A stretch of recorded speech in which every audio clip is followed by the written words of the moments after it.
السلام علیکم ورحمۃ اللہ وبرکاتہ۔ الحمدللہ سیرت عبدالرحمن بن یحییٰ المعلمی رحمہ اللہ بغیر تھکے بغیر رکے جاری و ساری ہے، اور اس پارٹ میں ہم یہ بیان کریں گے کہ آپ نے ان جاہل لوگوں کے بارے میں جو لوگ جن کے پاس علم نہیں ہوتا، جن کے پاس ادراک نہیں ہوتا، اور وہ لوگ دفاع اسلام کے نام سے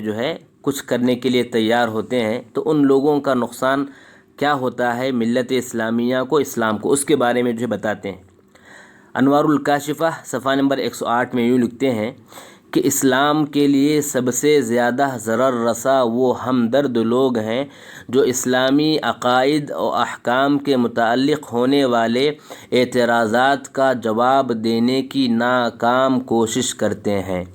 حالانکہ ان کے پاس نہ ایمانی دولت ہے، نہ یقینی معدن ہے، نہ ہی راسخ علم دین ہے، نہ ہی رب کا فضل اور تائید شامل حال ہے جو اس حق پر ثابت قدم رہنے اور شبہات کا قمع کرنے کی ہمت یا جرأت دے۔ آخرکار جب وہ تھک جاتے ہیں تو تھک ہار کر اس نظام پر عمل پیرا ہو جاتے ہیں اپنے دین کے خلاف، اور تحریف نصوص پر بھی وہ لوگ مجبور ہو جاتے ہیں، یا وہ لوگ